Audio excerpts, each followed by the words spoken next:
예수님께서 제자들을 파송하시면서 마지막으로 주신 말씀입니다.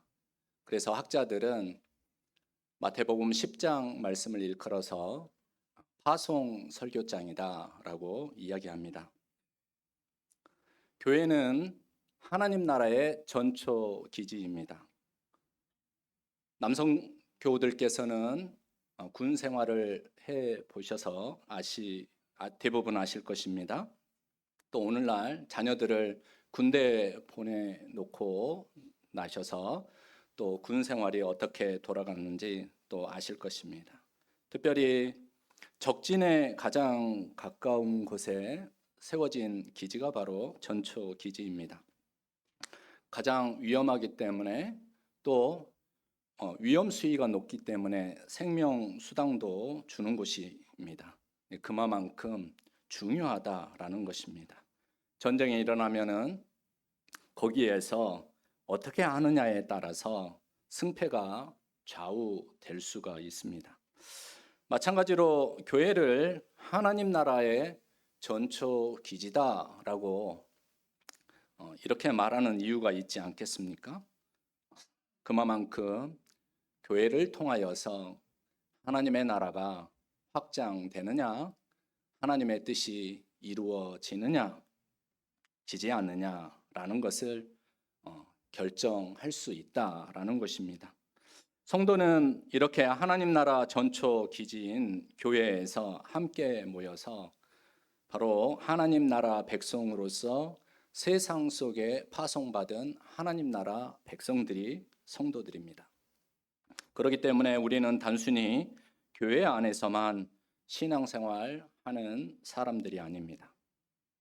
가정과 직장, 학교와 사회 속에서 하나님 나라를 증언하고 하나님의 뜻을 드러내도록 보냄받은 사람들이 바로 성도들입니다. 그렇기 때문에 얼마만큼 교회 안에 들어와서 하나님을 잘 만나느냐에 따라서 우리는 세상 바깥으로 더 멀리 나아갈 수 있는 힘을 얻을 수가 있는 것입니다. 그렇기 때문에 교회 생활이 중요하고 예배가 중요한 것입니다. 이렇게 비유할 수 있겠습니다.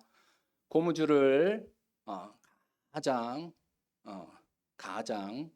고무줄이 가장 안쪽으로 당겨지게 되면 어떻게 됩니까? 또 그러면 그 고무줄은 가장 먼 곳까지 나아갈 수 있는 것처럼 그렇게 비유할 수 있겠습니다.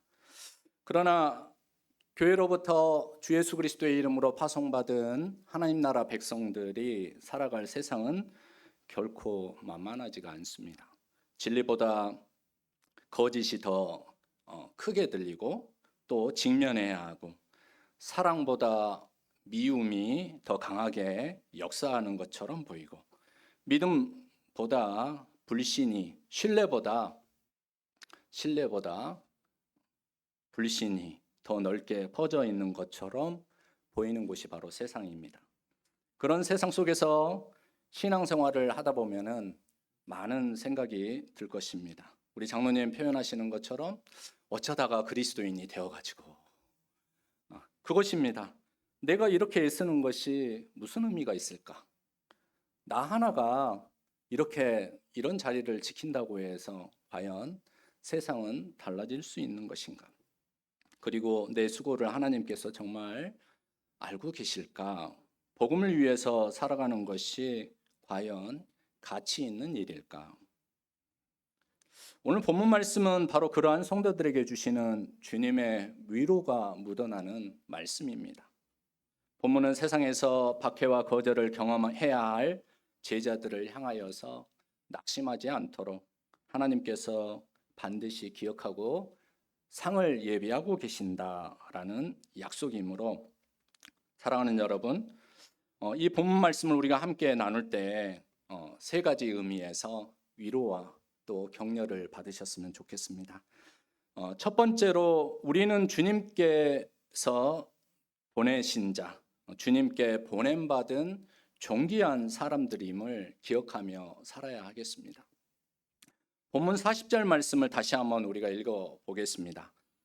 너희를 영접하는 자는 나를 영접하는 것이요 나를 영접하는 자는 나를 보내신 이를 영접하는 것이니라.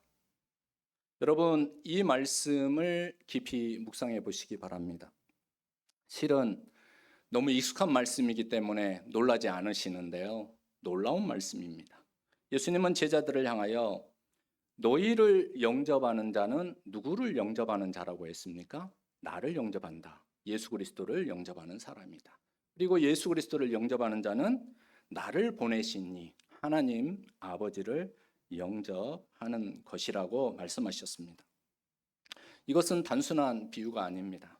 고대 유대 사회에서는 사신을 보내게 되는데 이 사신을 보낼 때 이 사신이 힘이 없는 사신이 아니었습니다. 보낸 사람의 권위가 이 사신에게 그대로 부여가 되었습니다. 왕의 사신은 곧 왕을 대표하는 사람입니다. 사신을 거절하는 것은 바로 왕을 거절하는 것이고 사신을 영접하는 것은 왕을 영접하는 것이었습니다. 예수님께서는 오늘 본문 10절 말씀에 그 이해와 그 원리를 가지고 제자들에게 말씀하고 계십니다. 너희는 단순히 너희가 그러고 싶어서 너희가 하고 싶어서 너희가 할 수 있을 때 그런 개인 자격으로 세상에 나가는 것이 아니다. 하나님 나라를 대표하여 내가 너희를 보내는 것이다. 보내심을 받은 사람이다 라고 말씀하고 있습니다. 그래서 제자를 영접하는 것은 예수님을 영접하는 것이고 예수님을 영접하는 것은 하나님 아버지를 영접하는 것입니다 라고 말씀합니다. 이 원리를 뭐라고 이야기하냐면 동일시의 원리라고 합니다. 동일시 같다라는 것입니다. 우리는 스스로 내가 하고 있는 일에 대하여 내가 지켜가고 있는 그리스도인의 삶에 대하여 너무 작게 생각할 때가 많습니다. 그래서 생각하죠.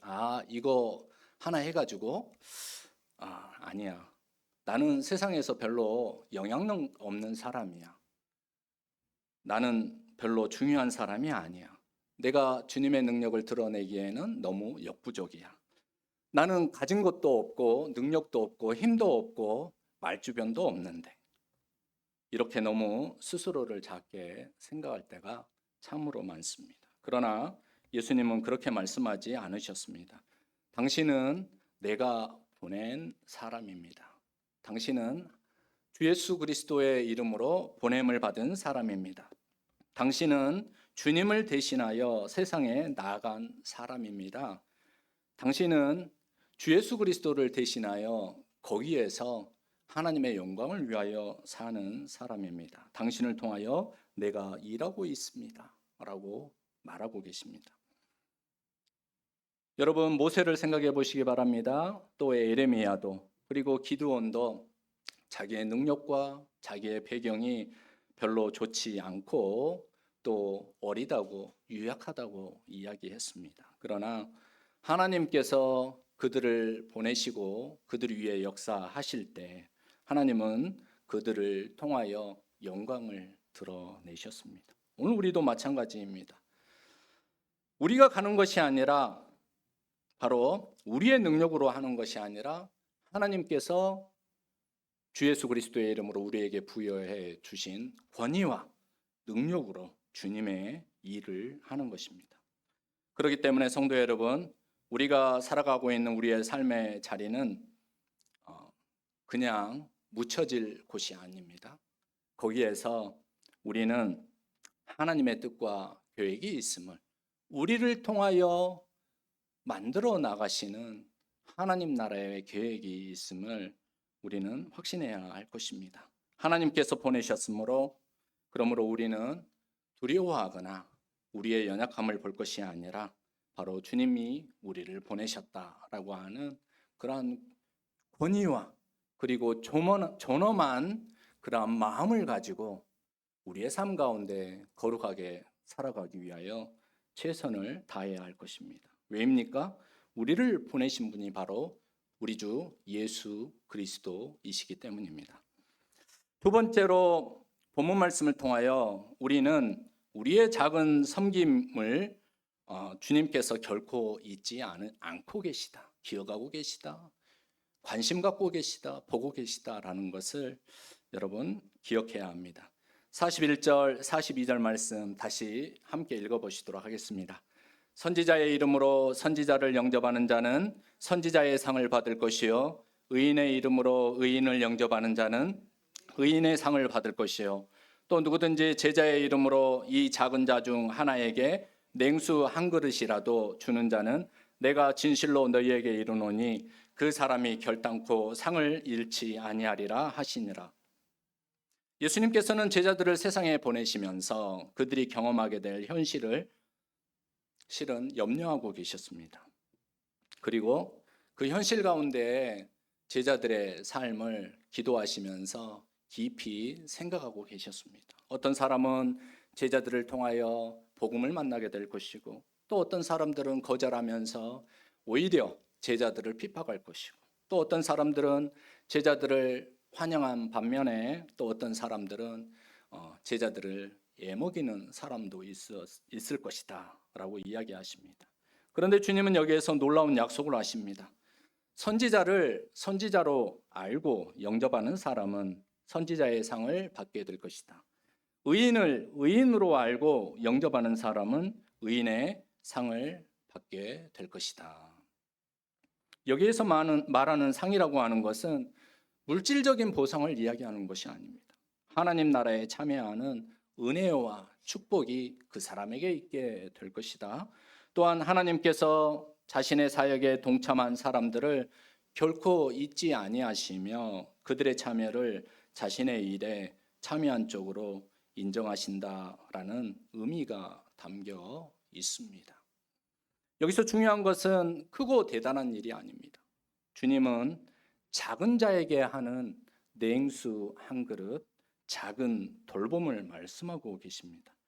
당시 그리고 오늘날에도 팔레스타인 지역에서 시원한 물은 항상 귀한 것이었습니다.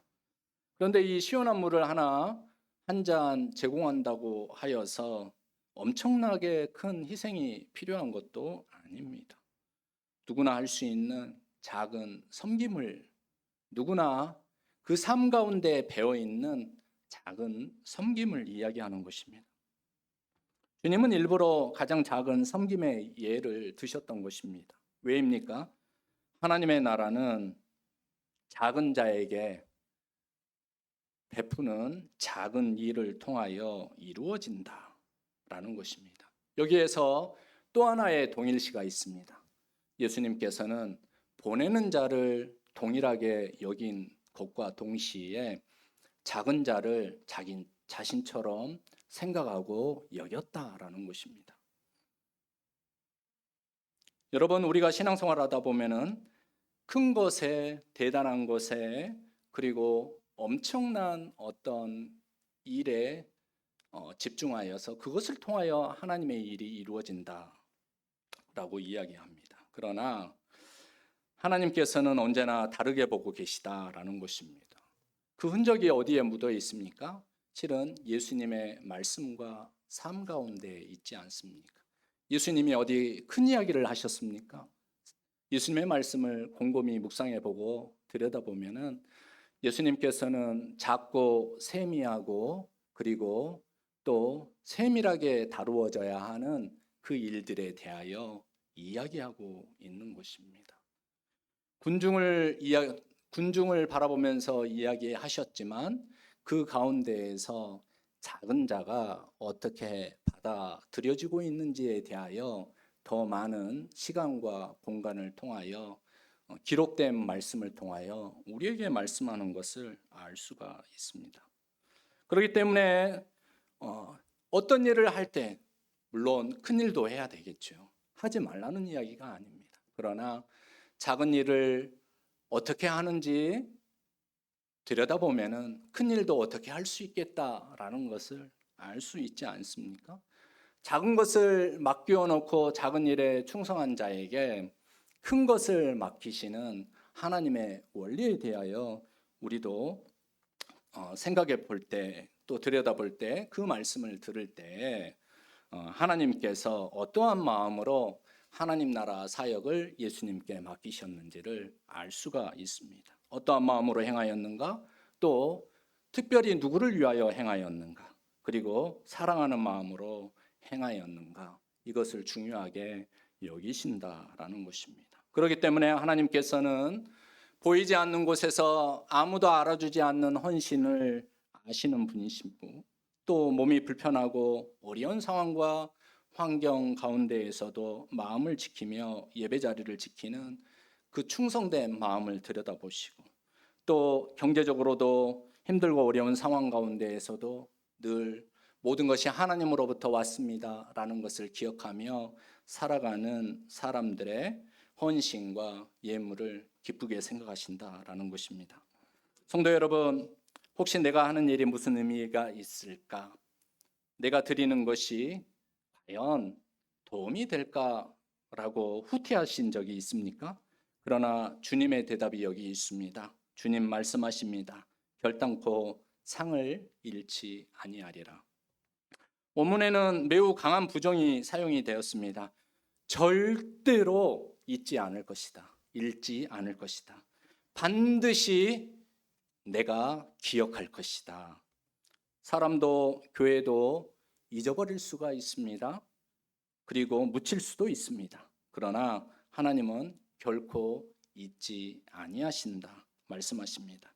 말라기 말씀을 보면 말라기 시대에 백성들은 하나님을 섬기는 것이 헛되다고 생각하였고 하나님과의 약속을 지키지 않았습니다. 그러나 하나님 말씀하십니다. 자신을 경외하는 자들의 이름을 당신 앞에 놓인 기념책, 비망록에 기록하셨다고 말씀하십니다. 셋째, 주님은 우리를 보내실 뿐만 아니라 주님의 이름으로 우리를 보내실 뿐만 아니라 그 일을 끝까지 살아내도록 힘도 함께 허락해 주시고 동행하신다라는 것을 우리에게 말씀해 주고 계십니다. 마태복음 10장 전체를 천천히 읽어보시면 예수님의 깊은 마음, 제자들을 보낼 때 예수님의 마음을 읽을 수가 있습니다. 예수님은 제자들을 세상으로 보내시지만 그 길이 결코 쉽지 않다는 것을 알고 계신다고 말씀드렸습니다. 제자들이 환영만이 아니라 거절도 당하고 칭찬만이 아니라 비난도 받을 것이라고 말씀하셨습니다. 어떤 사람은 복음을 받아들이겠지만 어떤 사람은 등을 돌린다고 말씀드렸습니다. 그래서 예수님께서는 제자들을 보내실 때 양이 이리 가운데에 들어가는 것과 같다라고 하실 정도로 그들의 앞길이 험난하다라는 것을 미리 알려주셨습니다. 여러분, 그렇다면 예수님은 왜 마지막에 상을 말씀하셨을까요? 그것은 제자들에게 그렇기 때문에 더 열심히 일하고 노력하고 헌신해가지고 상을 받아라 라고 독려하기 위해서 열심히 일하면, 열심히 헌신하면은, 열심히 노력하면은 내가 결코 잊지 아니하고 상을 받을 테니까 열심히 해라. 내가 보상하겠다. 그러한 약속을 주신 것입니까? 아닙니다. 낙심하지 말라는 것입니다. 내가 기억하고 있을 테니까 낙심하지 마라. 위로의 말씀을 주신 것입니다. 내가 너희를 보내는 것을 알고 있다. 내가 너희를 보낸 그 마음을 가지고 너희를 보고 있다. 너희의 눈물과 헌신과 수고를 알고 있다. 그러니 낙심하지 말고 끝까지 걸어가라. 이것이 주님의 마음입니다. 주님께서는 우리를 보내실 때, 여러분을 세상 가운데 보내실 때 혼자 보내지 않으십니다. 보내신 자리에서 살아갈 힘과 능력과 또 간구하는 자에게 지혜를 허락하여 주십니다. 여러분, 이것이 복음입니다. 하나님께서는 사명을 맡기시고 나몰라라 등을 돌리신 분이 아니라 사명을 맡기신 후에 끝까지 동행하시며 내가 너와 함께 하겠다. 내가 너를 붙들어 주겠다 라고 우리를 위로하시고 우리와 함께 하시는 분이십니다. 사도 바울의 삶이 바로 그러하지 않았습니까? 그는 복음을 전하다가 많은 매를 맞았고 감옥에 갇혔고 굶주림과 추위와 배신과 또 많은 어려움들을 경험했습니다. 인간적으로 보면 그의 삶이 성공이라고 말할 수 있습니까? 그런데 우리는 사도 바울의 이야기를 통하여서 주님을 만나고 주님을 만나는 안내를 받고 있습니다. 바울은 낙심하지 않았습니다. 그가 바라본 것은 사람의 눈으로 평가하는 그 결과가 아니라 자신을 보내신 주님의 약속과 주님의 마음이었습니다. 그래서 그는 마지막에 담담하면서도 확신에 찬 고백을 합니다. 다 함께 바울의 고백을 우리의 고백으로 함께 읽어보도록 하겠습니다. 디모데후서 4장 8절 말씀입니다. 이제 후로는 나를 위하여 의의 면류관이 예비되었으므로 주 곧 의로우신 재판장이 그날에 내게 주실 것이며 내게만 아니라 주의 나타나심을 사모하는 모든 자에게 도니라. 아멘. 바울을 끝까지 붙들었던 것은 면류관 자체가 아닙니다. 자신을 보내신 주님께서 끝까지 함께 하신다라고 하는 확신과 믿음이었습니다. 히브리서 11장에 나오는 믿음의 사람들도 마찬가지였습니다. 그들은 이 세상에서 모든 약속을 다 이루어진 그 결과를 경험하지 못하였습니다. 그러나 하나님께서 예비하신 더 좋은 본향을 바라보며 끝까지 믿음의 길을 걸어갔습니다. 그들을 붙드는 것은 현실이 아니라 하나님의 신실하심이었습니다. 사랑하는 성도 여러분, 우리의 신앙도 마찬가지입니다. 우리는 단거리 경주를 뛰는 것이 아니라 마라톤을 하고 있는 사람들입니다. 때로는 지칠 수가 있습니다. 외로울 수도 있습니다. 내가 드린 기도에 응답이 없는 것처럼 느껴질 때도 있었고, 충성했는데도, 헌신했는데도 아무도 알아주지 않는 것처럼 여겨질 때도 있습니다. 복음을 따라 살다가 손해를 보고 정직하게 살다가 오히려 어려움을 겪을 수도 있습니다. 그러나 바로 그때 주님께서는 우리에게 말씀하십니다. 두려워하지 말라. 내가 너를 보냈다. 낙심하지 말라. 내가 너와 함께한다. 포기하지 말아라. 내가 너를 끝까지 붙들어 주겠다. 이것이 제자들을 향한 주님의 위로이며 오늘 주님의 말씀대로 살아가고자 하는 여러분에게 주신 주님의 위로와 격려의 말씀입니다. 그러므로 우리는 세상의 평가에 흔들리지 않아야 합니다. 사람들의 인정이 사라져도 주님의 인정은 사라지지 않습니다. 사람 보고 신앙생활하지 않지 않습니까? 주님 보고 신앙생활하고 있지 않습니까? 사람들은 우리의 수고를 잊을 수도 있고 또 바꿔 말할 수도 있고 그리고 중요하게 여기지 않을 수도 있습니다. 그러나 우리 주님은 알고 계시고 기억하시고 잊지 않으시고 계시다라는 것입니다. 그래서 우리는 다시 주님께로 향한 용기를 내야 합니다. 우리의 힘으로 살아가는 것이 아니라 우리 주님께서 주시는 힘으로 우리가 신앙의 기회를 얻고 신앙의 길을 걸어가고 있기 때문입니다. 우리의 지혜가 아니라 주님께서 주시는 지혜의 말씀을 따라가는 것을 우리의 삶의 중요한 목적으로 삼아 주님의 지혜를 의지하며 주님의 말씀을 의지하며 살아가야 합니다. 여러분, 예배드린 후에 여러분 각자 삶의 자리로 나아갑니다. 직장으로, 가정으로, 또 숙제의 자리로, 그리고 희망과 변화와 여러 계획의 자리로 나아가실 것입니다. 그런데 그 자리는 여러분 홀로 나가는 자리가 아니라 주님께서 여러분들을 통하여 이루실 주님의 선하고 아름다운 계획을 이루기 위하여 또 하나님의 귀한 그 이름을 드높이기 위하여 보내신 여러분의 선교지임을 잊지 마시기 바랍니다. 주님께서 여러분을 보내셨기에 살아갈 힘과 지혜와 좋은 또 사람들을 붙여 주실 것입니다.